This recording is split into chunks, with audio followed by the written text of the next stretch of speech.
Hello friends, welcome back to my channel. कैसे हैं आप सब और आपकी पढ़ाई कैसी चल रही है? फ्रेंड्स, जैसा कि आरो का नोटिफिकेशन आ चुका है और अब बहुत कम ही टाइम है हमारे पास पढ़ाई के लिए, ठीक है। तो काफ़ी लोग आप में से कमेंट भी कर रहे हैं कि किन बुक्स को फॉलो करें और क्या स्ट्रैटेजी रखें कि हमारा जो सिलेबस है वो कंप्लीट हो जाए।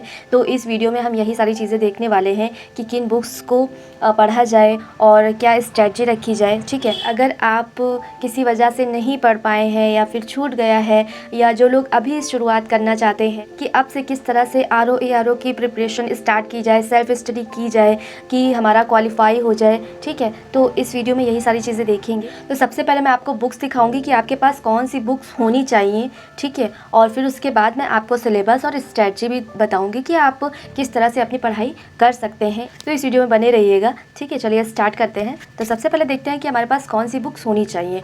तो इसमें अभी मैं आपको सिलेबस बताऊँगी, लेकिन फिर भी देखिए, एक पेपर जीएस का होता है और एक पेपर हिंदी का होता है। तो सबसे पहले देखिए, हिंदी के लिए आपके पास कौन सी बुक्स होनी चाहिए। अगर आपके पास हरदेव बारी की बुक है, ठीक है, तो अच्छी बात है, हरदेव बारी की एक बुक रख लीजिए और उसके साथ ही घटना चक्र की। और अगर हरदेव बारी आपके पास नहीं है तो आप डिकोड एग्जाम की बुक्स ले सकते हैं। तो देखिए फ्रेंड्स, आप एक ये बुक ले लीजिए, ठीक है। ये डिकोड एग्जाम की हिंदी की बुक है और इसमें आपको सारे आर के ही टॉपिक मिलेंगे, ठीक है, जितने सिलेबस में दिए हुए हैं। तो आपको इधर उधर भटकना नहीं पड़ेगा, ज़्यादा कन्फ्यूज़न नहीं होगी, आप इससे अपनी प्रिपरेशन कर सकते हैं। और इसके साथ ही लेकिन प्रैक्टिस के लिए आपको एक घटना चक्र की लेनी होगी। तो आप एक ये घटना चक्र रख लीजिए प्रैक्टिस के लिए, हिंदी के लिए, और एक ये डिकोड एग्जाम की। तो ये दो आपको हिंदी के लिए करनी है, ठीक है। तो आपका एक पेपर हो गया हिंदी का। अब बात करते हैं जीएस में। जीएस में हमारे पास कौन सी बुक्स होनी चाहिए। देखिए, एक ये लूसेंट की बुक आती है, आप इसको ले लीजिए। इसमें सारे जीएस के पोर्शन दिए होते हैं और ये आर के लिए बहुत ज़्यादा इंपॉर्टेंट है। तो आप एक ये वाली बुक ले लीजिए। इसके बाद आपको घटना चक्र पूर्वावलोकन लेनी है। देखिए, कई लोग पूछ रहे थे घटना चक्र पूर्वावलोकन हमारे पास 2021, 2022 या फिर 2020 की है। तो देखिए, इससे कोई प्रॉब्लम नहीं है। तो देखिए, हिस्ट्री, ज्योग्राफी, पॉलिटी, साइंस आप पुरानी भी पढ़ सकते हैं, ठीक है। इन्वायरमेंट की आप नहीं ले लीजिएगा क्योंकि उसमें अपडेट होते रहते हैं चीज़ें। देखिए, एक ये है जो मैं इन्वायरमेंट की बोल रही थी आपसे नहीं लेने के लिए, ठीक है। तो एक आप इन्वायरमेंट की ले लीजिए घटना चक्र, और एक ये हिस्ट्री की है, ठीक है, हिस्ट्री ले लीजिएगा। ये साइंस की है घटना चक्र पूर्वावलोकन, आप एक ये ले लीजिएगा। और एक ये ज्योग्राफी की, ठीक है, आप इसको ले लीजिएगा। इससे आपका इंडियन ज्योग्राफी और वर्ल्ड ज्योग्राफी दोनों कवर हो जाएगा, ठीक है। और इसी के साथ ही एक इस तरह की आती है पॉलिटी की, वो ले लीजिएगा। और एक बुक फ्रेंड्स आपको जनसंख्या और नगरीकरण के लिए परीक्षा वाली की लेनी पड़ेगी, ठीक है, क्योंकि आर के सिलेबस में जनसंख्या और नगरीकरण अलग से एक टॉपिक दिया हुआ है जो आपका उससे कवर हो जाएगा। तो ये सारी थी बुक्स। तो फ्रेंड्स, ये देखिए कि जो ये आर का एग्ज़ाम है, ये पीसीएस के कंपैरिजन में मतलब बहुत ही ज़्यादा इजी है, क्योंकि देखिए इसमें सिलेबस बहुत कम है। मेंस इतना ज़्यादा कुछ टफ़ नहीं है कि आपको जीएस के पेपर्स देने हैं, मेंस भी इसका इजी है। तो इसमें मतलब पढ़ाई अच्छे से की जा सकती है और कंपटीशन भी बहुत ज़्यादा इसीलिए होता है। तो इसलिए आपको भी बहुत अच्छी तरह से पढ़ना होगा। तो आइए देखते हैं कि किस तरह से हम अपनी पढ़ाई स्टार्ट करें कि हमारा टाइम लिमिट में सारी चीज़ें कंप्लीट हो जाए। तो फ्रेंड्स, मैं आपको एक बार सही से दिखा दे रही हूँ कि कौन कौन सी बुक्स आपके पास होनी चाहिए। तो ये मैं अभी आपको बताना भूल गई थी कि कौन सी आप पीवाईक्यू की लीजिए। तो आप चाहें तो शिल्पी की ले सकते हैं, या जिनके पास यूथ पब्लिकेशन की है वो भी ठीक है, ठीक है। पीवाईक्यू की एक बुक होनी चाहिए जिसमें आपको प्री और मेंस दोनों के पेपर्स दिए हों, ठीक है, क्योंकि आपको तो दोनों देखने हैं, और इस तरह से हिंदी का भी दिया हो। तो इसमें ये सारी चीज़ें दी गई हैं, तो आप ये भी ले सकते हैं। इसके बाद आपको हिस्ट्री का पूर्वावलोकन लेना है, आपको विज्ञान का पूर्वावलोकन लेना है, आपको पर्यावरण का पूर्वावलोकन लेना है, ठीक है। इसी तरह से ये देखिए, आपको सामान्य भूगोल यानी कि ज्योग्राफी का लेना है, पॉलिटी का लेना है पूर्वावलोकन। और इस तरह से मैंने आपको बताया कि हिंदी में आपको पूर्वावलोकन लेना है, डिकोड एग्ज़ाम की हिंदी की बुक लेनी है, ठीक है। जिनके पास हरदेव बारी है वो उससे पढ़ते रहें, और ये घटना चक्र ले ले पूर्वावलोकन जो हिंदी का है, ठीक है। और इसके साथ ही आपको करंट के लिए घटना सार लेना है। और ये सारी बुक्स जो हैं ये इंग्लिश मीडियम में भी अवेलेबल है। तो जो लोग इंग्लिश मीडियम वाले हैं वो अपने हिसाब से इंग्लिश मीडियम की ले लें, और जो हिंदी मीडियम वाले हैं तो उनको तो ये दिख रहा होगा कि ये सारी बुक्स हिंदी मीडियम में वैसे भी अवेलेबल है, ठीक है। इसके साथ फ्रेंड्स, ये एक मोस्ट इंपॉर्टेंट बुक आपको लेनी है लूसेंट की, ठीक है। ये भी इंग्लिश और हिंदी दोनों मीडियम में मिल जाती है। तो चलिए फ्रेंड्स, देखते हैं कि किस तरह से पढ़ाई स्टार्ट की जाए, प्रिपरेशन स्टार्ट की जाए कि हमारा टाइम लिमिट में सिलेबस कंप्लीट हो जाए और ध्यान से देखिएगा इसको। इतना हार्डवर्क अगर आप कर लेते हैं तो आपका प्रीलिम्स तो आराम से क्वालिफाई हो जाएगा, लेकिन आपको इतना करना है, बहुत ही आराम से हो जाएगा, इसके लिए परेशान होने की ज़रूरत भी नहीं है। देखिए 9 अक्टूबर को नोटिफिकेशन आ चुका है, ठीक है, जैसा कि आप लोगों को पता भी है। और जितना भी आपको डिस्टरबेंस है, फॉर्म फिल करना है, बुक्स लेनी है, वो सब आप इसी बीच कर लीजिए। 15 अक्टूबर से आप पढ़ने बैठ जाइए। आपको पर डे 8 to 9 आवर्स पढ़ना ही होगा। और जिस दिन मान लीजिए आप नहीं इतना कर पाते हैं, वो आप अपना नेक्स्ट डे कवर करिएगा अपने हिसाब से, लेकिन आपको ये लेकर के चलना ही पड़ेगा कि आपको इतना पढ़ना है। तो अब देखिए यहाँ पर पेपर पैटर्न के बारे में देख लेते हैं कि कैसा होता है। तो जीएस का पेपर एक होता है जिसमें 140 क्वेश्चन होते हैं, ठीक है। दूसरा पेपर हिंदी का होता है जिसमें 60 क्वेश्चन होते हैं। दोनों पेपर एक ही दिन होते हैं। पहले फर्स्ट मीटिंग में जीएस का पेपर होता है, बीच में ब्रेक मिलता है, फिर सेकंड मीटिंग में हिंदी का पेपर स्टार्ट होता है, ठीक है। अब देखिए 140 और 60 मिलाकर दोनों कितना हो गया, 200 क्वेश्चन, जो कि 200 मार्क्स का होता है। अगर कट ऑफ देखें 2016 में हाईएस्ट गई थी 129 मार्क्स जनरल की, ठीक है, प्रीलिम्स की कट ऑफ, और उसके बाद 122 शायद गई थी। लेकिन हमें देखना है कि हमें कितना लाना है, टारगेट हम किस हिसाब से अपना रखें। तो टारगेट हमें 130 से 135 तक लेकर के चलना होगा कि अगर हम इतना ले आते हैं तो प्रीलिम्स तो कोई रोक ही नहीं सकता है, प्रीलिम्स क्वालिफाई हो जाएगा, ठीक है। और हमें यही चाहिए ही, प्रीलिम्स क्वालिफाई ही तो चाहिए ना। तो देखिए इतना हम टारगेट लेकर के चलते हैं। और इसको कैसे अचीव करें, देखिए हिंदी जो 60 मार्क्स का होता है, इसमें आपको 55 मार्क्स तो लाने ही हैं। साथ में जो जीएस होता है, ठीक है, वो 140 मार्क्स का होता है, जिसमें से आपको 75 to 80 मार्क्स लाने हैं। और इसमें जो निगेटिव मार्किंग होती है ये 1/3 होती है। तो देखते हैं अब हमारे पास टाइम कितना है।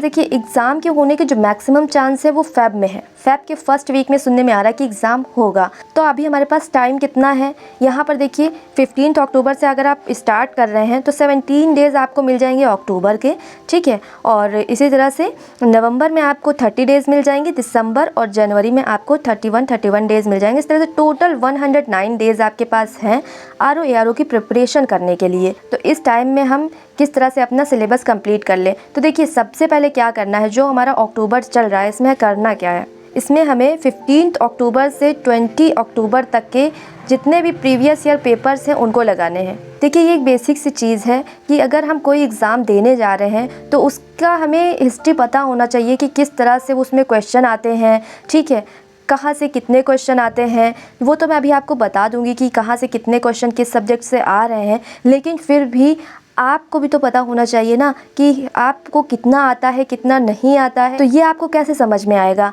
PYQ लगा करके। और यही सबसे इम्पॉर्टेंट पार्ट होता है किसी भी एग्ज़ाम का। और अगर हम इसको स्टार्टिंग में नहीं करते हैं और बाद के लिए रखते हैं तो फिर हो नहीं पाता है, ठीक है। तो अगर आपको समझना है आपका वीक पॉइंट क्या है, आपका स्ट्रॉन्ग पॉइंट क्या है, तो उसके लिए PYQs लगाने पड़ेंगे। तो सबसे पहले आप यही करिए, 15 to 20 6 डेज़ में आप सबसे पहले प्रीवियस ईयर पेपर देखिए। और इसमें सबसे पहले आप स्टार्ट करिएगा 2021 से, जिसमें आपको प्रीलिम्स और मेंस दोनों का देखना है।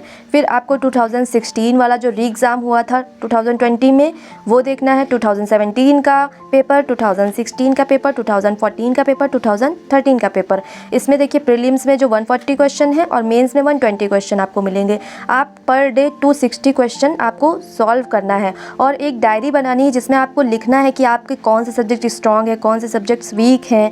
आपको कुछ ना कुछ तो समझ में आएगा ना PYQs को लगा करके, वो आपको उस डायरी में लिखना है, ठीक है। आपको बहुत ज़्यादा काम आएगा ये सारी चीज़ें। आप चाहे तो इससे लगा सकते हैं PYQ, और अगर आपके पास यूथ का है तो आप यूथ से कर लीजिएगा, ठीक है। लेकिन आपको PYQ सॉल्व करने ही करने हैं। और ये अभी सिर्फ आपको GS के पेपर के करने हैं, प्रीलिम्स और मेंस में जो हुए हैं अब तक, क्योंकि GS तो सेम ही होती है, ठीक है। ऐसा नहीं है जो मेंस में पूछ लिया गया क्वेश्चन वो प्रीलिम्स में नहीं पूछा जा सकता है। तो इसलिए मैं कह रही हूँ कि आप दोनों को ही देखिएगा। उसके बाद आते हैं, देखिए GS में तो कई सब्जेक्ट हैं, ठीक है, और हिंदी क्या है अलग से 60 मार्क्स का है। तो सबसे पहले आप जो ज़्यादा मार्क्स गेन करने वाला सब्जेक्ट है हिंदी, उसको कवर करिए। देखिए अगर आपको आती भी है हिंदी, आपने पढ़ भी रखा है, लेकिन फिर भी 60 मार्क्स का है, ठीक है, तो आप इधर स्टार्टिंग में इसको टाइम दे दीजिए एक साथ, 11 दिन आपके पास बचेंगे ना अभी अक्टूबर में, 21 से लेकर के 31 ऑफ अक्टूबर तक, इसमें आपको 11 दिन मिलेंगे। इन 11 दिन में आपको हिंदी करनी है। कैसे करना है देखिए, सबसे पहले आपको क्या पढ़ना है, विलोम पढ़ना है। इसको आपको 2 दिन के अंदर पढ़ना है। 2 दिन में आप कैसे पढ़ेंगे, अगर आपके पास डॉक्टर हरदेव वारी की बुक है तो आप उससे पढ़िए, अगर नहीं है तो आप डिकोड एग्ज़ाम की बुक से सबसे पहले विलोम को पढ़ लीजिएगा। ठीक है, जो हाईलाइट करना होगा हाईलाइट कर लीजिएगा। आपको आता है नहीं आता उससे कोई मतलब नहीं, बस आप सारे विलोम पढ़ डालिए। पढ़ने के बाद आपको क्या करना है, घटना चक्र से सारे विलोम लगा डालने हैं। इससे आपको काफ़ी कुछ समझ में आएगा। ठीक है, फिर आपको सेकंड टॉपिक सिलेबस का उठाना है, तत्सम तद्भव। इसको भी आपको 2 दिन के अंदर करना है। पहले आपको डिकोड एग्जाम की बुक से पढ़ना है, फिर घटना चक्र से इसके क्वेश्चन लगाने हैं। इसी तरह से विशेषण विशेष बहुत ज़्यादा नहीं है, इसमें 1 दिन के अंदर ये हो जाएगा। ठीक है, पर्यायवाची ज़्यादा होता है, इनको 3 दिन के लिए रख लीजिए। इसी तरह से वाक्य और वर्तनी शुद्धि भी बहुत ज़्यादा नहीं है, समझने वाला है। ये भी आप क्या करिए, 1 दिन के अंदर इसको देखिए और इसकी प्रैक्टिस करिए घटना चक्र से जितने भी क्वेश्चन आए हैं। और इसी तरह से अनेक शब्दों के लिए एक शब्द 1 दिन में आप क्या करिए, सारे पढ़ डालिए। ठीक है, जो इम्पॉर्टेंट है। और उसके बाद नेक्स्ट डे आप इसकी प्रैक्टिस कर लीजिए घटना चक्र से। ये 11 दिन में आपको हिंदी बहुत अच्छी तरह से मतलब समझ में आ जाएगी। देखिए, कोई भी चीज़ तुरंत नहीं हो जाती है कि आप मतलब पढ़ें और याद हो जाए, इसलिए मैं कह रही हूँ कि एक ओवरव्यू मिल जाएगा इन 11 दिन में जिन्होंने हिंदी अभी तक नहीं पढ़ी है।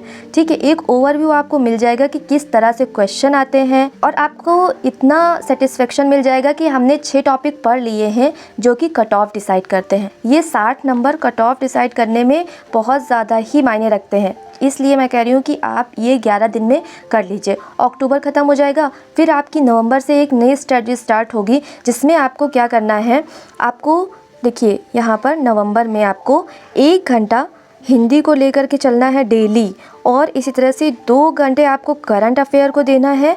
और इसके बाद जो भी टाइम आपका बच रहा है उसमें से मिनिमम आपको 5 घंटे तो जीएस पढ़ना ही पढ़ना है। ठीक है, मैक्सिमम आप जितना भी पढ़ सकते हो उतना पढ़िएगा, लेकिन मिनिमम आपको इतना करना पड़ेगा जीएस के लिए। तो इस तरह से अगर मेरे ये टाइम टेबल में देखें तो आपको 8 आवर की स्टडी करनी पड़ेगी रेगुलर। और अगर आप इससे कुछ मतलब कम करते हैं या फिर बिल्कुल नहीं कर पाते हैं, कभी कभी ऐसा हो जाता है कि ना कंप्लीट कर पाए हम टारगेट, तो आप उसको नेक्स्ट डे कंप्लीट करने की कोशिश करिएगा।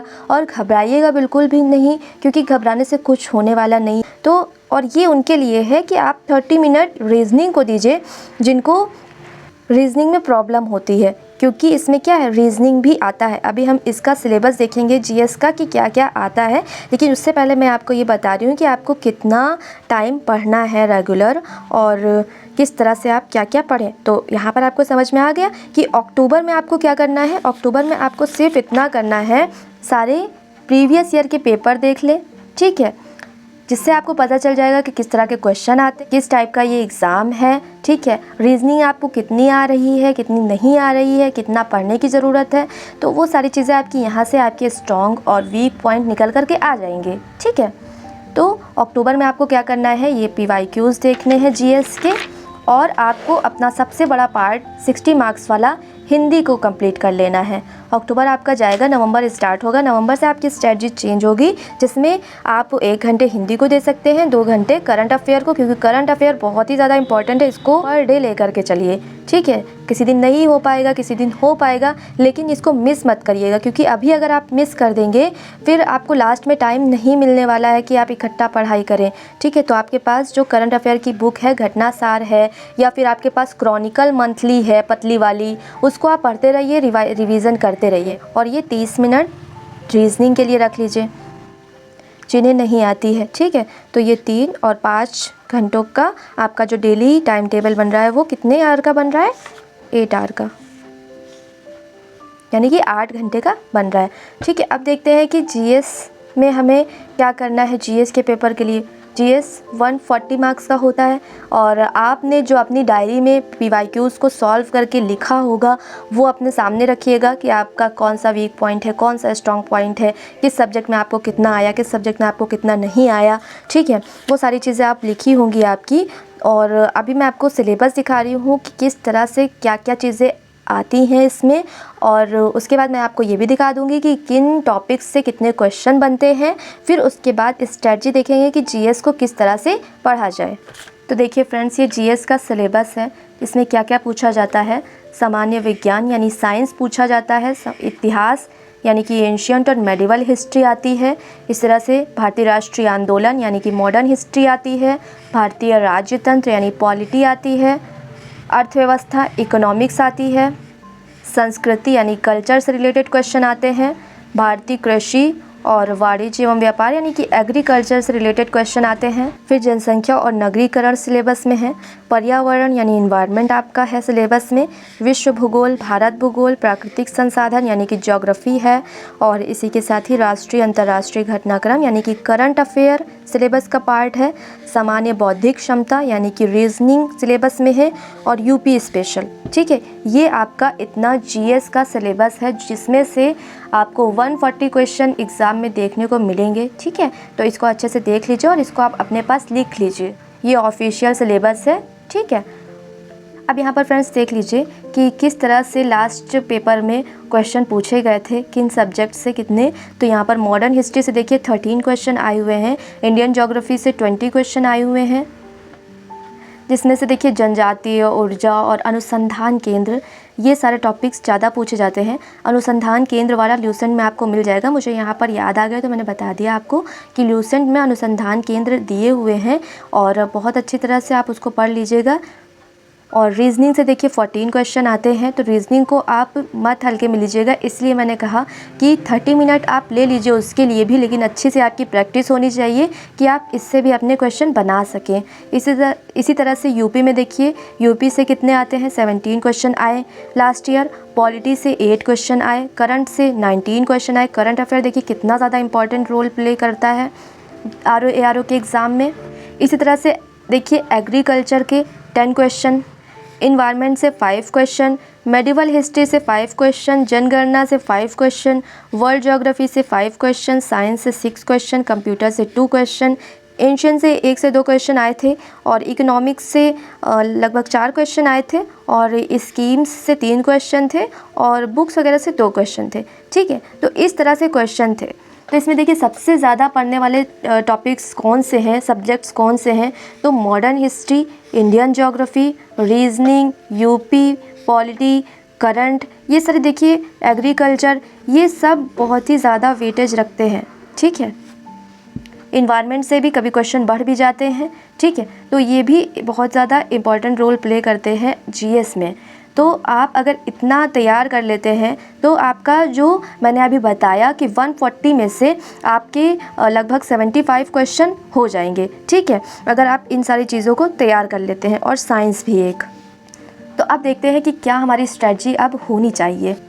तो फ्रेंड्स देखिए, अभी मैंने आपको बताया कि जीएस 140 मार्क्स का होता है और नवंबर से अब हम देख रहे हैं जीएस को। अक्टूबर हमारा निकल जाएगा हिंदी पढ़ने में और PYQs को सॉल्व करने में, जो कि बहुत ही ज़्यादा इम्पॉर्टेंट है, ठीक है। और अब हमारा नवंबर से क्या स्टार्ट होगा। नवंबर में देखिए ज्योग्राफ़ी के लगभग लास्ट ईयर 20 क्वेश्चन आए थे, इसलिए आप ज्योग्राफ़ी से भी स्टार्ट कर सकते हैं। तो आप ज्योग्राफ़ी को सबसे पहले रखिए और इसको आप 15 डेज़ दीजिए। 15 डेज़ में आपको 5 डेज़ लूसेंट अच्छे से पढ़नी है। जो इंडियन ज्योग्राफ़ी के उसमें फैक्ट्स दिए हुए हैं वो पढ़ना है, याद करना है। और इसके बाद आपको घटना चक्र पूर्वावलोकन लगानी है 10 दिन में, जिसमें आपका जो ज्योग्राफ़ी है वो बहुत अच्छी तरह से तैयार हो जाएगा। और इसके साथ ही आपको इन्हीं 15 डेज़ में आपको टाइम निकाल करके जनसंख्या और नगरीकरण पढ़ना है, जो कि सिलेबस का पार्ट है और ये आप परीक्षा वाणी की बुक से कर सकते हैं, ठीक है। और इसके साथ ही आपको एग्रीकल्चर का डेटा अपडेटेड तैयार करना है। और अब आते हैं सेकेंड टॉपिक पर। सेकेंड टॉपिक क्या होगा, इन्वायरमेंट होगा। इन्वायरमेंट के लिए आप घटना चक्र पूर्वावलोकन पूरी लगा लीजिएगा, ठीक है। और 2023 की लगाइएगा ताकि आपकी चीज़ें अपडेटेड रहें। जिसने डिस्ट्रिक्ट क्विक बुक से पढ़ा है वो भी ठीक है, ठीक है। और जिसने अभी डिस्ट्रिक्ट क्विक बुक से नहीं पढ़ा है वो घटना चक्र से भी पढ़ सकते हैं। और इसके लिए आप 10 डेज़ लीजिएगा। अगर आप जल्दी कर लेते हैं तो अच्छी बात है, आप अपना टाइम वर्ल्ड ज्योग्राफी को दे दीजिएगा।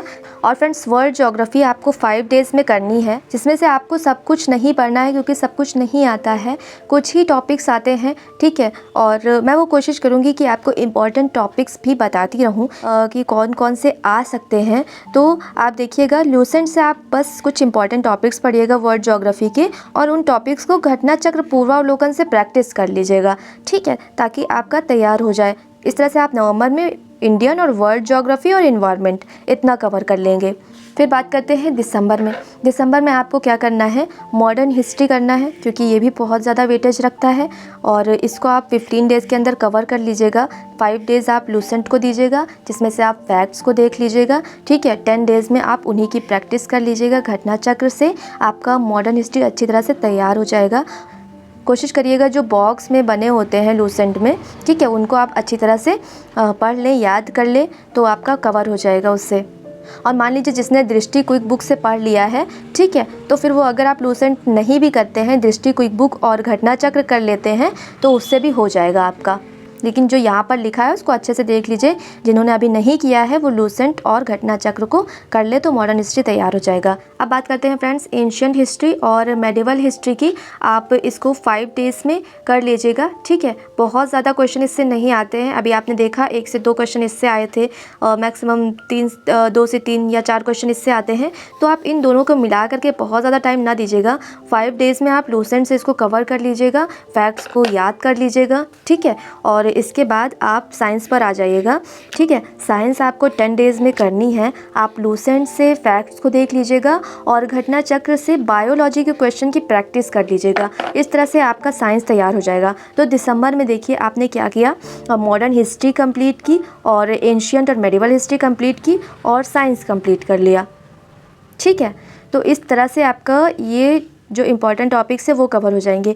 भूलिएगा मत, आपका जो भी ये चल रहा है, नवंबर चल रहा है और ये दिसंबर चल रहा है, इसमें आपको क्या क्या लेकर के चलना है। और हिंदी, ठीक है, 1 घंटे, और इसी तरह करंट अफेयर 2 घंटे, और जिनकी रीजनिंग नहीं तैयार है वो अपना रीजनिंग आधा घंटा। तो ये सारी चीज़ें भी आपको ले करके चलनी है, भूलना नहीं है। तो इस हिसाब से अपना पढ़िएगा कि आप इतना कर लेंगे आराम से। बस रोज़ पढ़िएगा, डेली पढ़िएगा, ठीक है। तो यहाँ पर मैं ये कह रही हूँ कि नवंबर में ये सारे टॉपिक्स आपके कवर हो जाएंगे। साथ में आपका हिंदी चल रहा है, करंट अफेयर चल रहा है, और जिनको रीजनिंग नहीं आती है वो अपना आधा 1 घंटा हर 2 दिन पर 3 दिन पर लगाते रहे रीजनिंग। और अब स्टार्ट होता है जनवरी।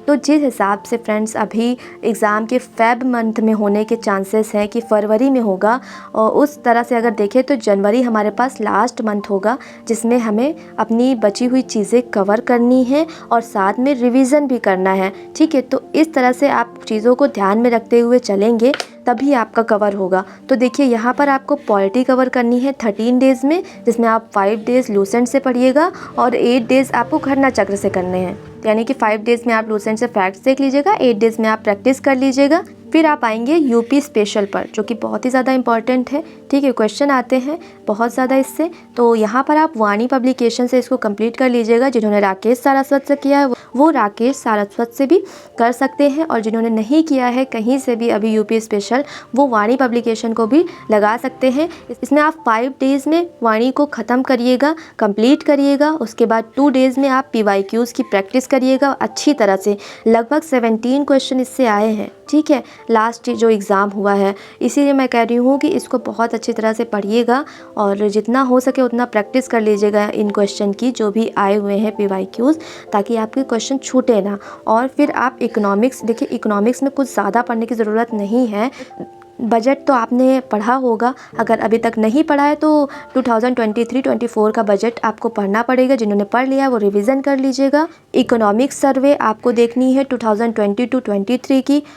5 ईयर प्लान देखना है, बैंकिंग, नेशनल इनकम और इन्फ्लेशन, ये सारे टॉपिक्स आपको लूसेंट में मिल जाएंगे, ठीक है। और ये आप मैगज़ीन से पढ़ लीजिएगा, घटना सार में आपको मिल जाएंगे। और ये मैक्सिमम आपको इसमें ज़्यादा दिन नहीं देना है, 3 डेज़ में आपको ये सब कवर कर लेना है। तो इस तरह से देखिए अभी आपने जनवरी में क्या किया, देखिए 13 डेज़ में आपने पॉलिटी कर लिया और 7 डेज़ में आपने यूपी कर लिया, तो ये 20 डेज़ हो गए और ये 23 डेज़। मान के चलिए अभी आपके पास कितने दिन बचे हुए हैं जनवरी में? 8 दिन बचे हुए हैं। इन 8 दिन में आपको क्या करना है?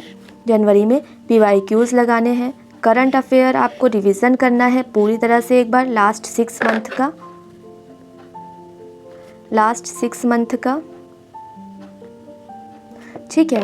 और आपको जो हिंदी के 6 टॉपिक्स हैं उनको एक बार देख लेना है, ठीक है। और इसके बाद आपको जितना भी आगे टाइम मिलेगा फरवरी में आप उस हिसाब से करिएगा, लेकिन जनवरी तक के आपकी चीज़ें कंप्लीट हो चुकी होंगी अगर आप इस तरह से पढ़ाई करते हैं तो। करंट अफेयर देखिए मैंने कहा है कि आप पर डे लेकर के चलिए तो बहुत ज़्यादा आपके पास बर्डन नहीं रह जाएगा करंट का लास्ट में, तो आप ईज़िली बस रिवाइज़ कर लीजिएगा उसको, ईज़िली जो हो जाएगा। और हिंदी भी आप क्योंकि डेली पढ़ रहे थे और आपने एक बार स्टार्टिंग में ही इसका ओवरव्यू ले लिया था और फिर आप उस ओवरव्यू को लेने के बाद आप डेली पढ़ रहे थे, आपको रट चुका होगा तब तक के हिंदी, तो आपको बहुत ज़्यादा मेहनत की ज़रूरत नहीं पड़ेगी। आप बस एक बार देखिएगा जो प्रीवियस ईयर क्वेश्चन आए हुए हैं PYQs देख लीजिएगा और जो आपने कहीं लिख रखा हो, नोट्स बनाए हो इम्पॉर्टेंट चीज़ों के, इम्पॉर्टेंट टॉपिक्स के, वो आप अपना देख लीजिएगा अपने हिसाब से, ठीक है। तो बहुत ज़्यादा आपको नहीं करना पड़ेगा लास्ट में, क्योंकि PYQ आप एक बार स्टार्टिंग में देख चुके हैं, आपको थोड़ा बहुत याद होगा, चीज़ें याद होंगी और फिर से आप एक बार PYQs देख लेंगे तो आपका एग्ज़ाम में अगर आ भी जाएगा कोई क्वेश्चन तो छूटेगा नहीं, ठीक है। तो आप बहुत अच्छी तरह से इतना करके प्रीलिम्स अपना क्वालिफाई कर सकते हैं RO ARO का, ठीक है। तो यहाँ तक कि ये सारी चीज़ें आपको समझ में आ गई होंगी और अगर फेब में एग्ज़ाम होता है तब तक कि आपका सारी चीज़ें तैयार हो चुकी होंगी और आप अच्छे से एग्ज़ाम दीजिएगा, ठीक है। तो फ्रेंड्स मैंने अभी आपको जितना भी बताया है और जिन बुक्स को बताया है, अगर आप उतना भी कर लेते हैं तो प्रीलिम्स अच्छी तरह से क्वालिफाई हो जाएगा। ज़्यादा सोर्सेस मत रखिएगा, ज़्यादा बुक्स मत रखिएगा, क्योंकि अब टाइम नहीं है कि आप सब कुछ पढ़ पाएँ, क्योंकि नोटिफिकेशन आ चुका है और एक एक दिन इम्पॉर्टेंट है। अगर किसी भी वजह से टाइम वेस्ट होता है तो समझ लीजिए कि मतलब हमारा ही लॉस होगा। इतने कम टाइम में सेल्फ स्टडी से ही अच्छी तरह से हो सकता है। अगर आपको थोड़ा बहुत नॉलेज है चीज़ों को लेकर के तो आपका ईज़िली हो सकता है। आप अपने ऊपर विश्वास रखिएगा, अपने ऊपर भरोसा रखिएगा और पढ़ाई करिएगा, आपका होगा। और कोशिश करिए किसी टेस्ट सीरीज़ को ज्वाइन कर लीजिए ताकि वीकली आप टेस्ट भी देते रहें। और अगर अभी कोई डाउट है तो आप मुझसे पूछ सकते हैं, ठीक है। कमेंट करिएगा और वीडियो को लाइक करिएगा, शेयर करिएगा, सब्सक्राइब करना मत भूलिएगा, ठीक है। मिलते हैं नेक्स्ट वीडियो में, तब तक के लिए आप सभी को ऑल द बेस्ट और बाय बाय।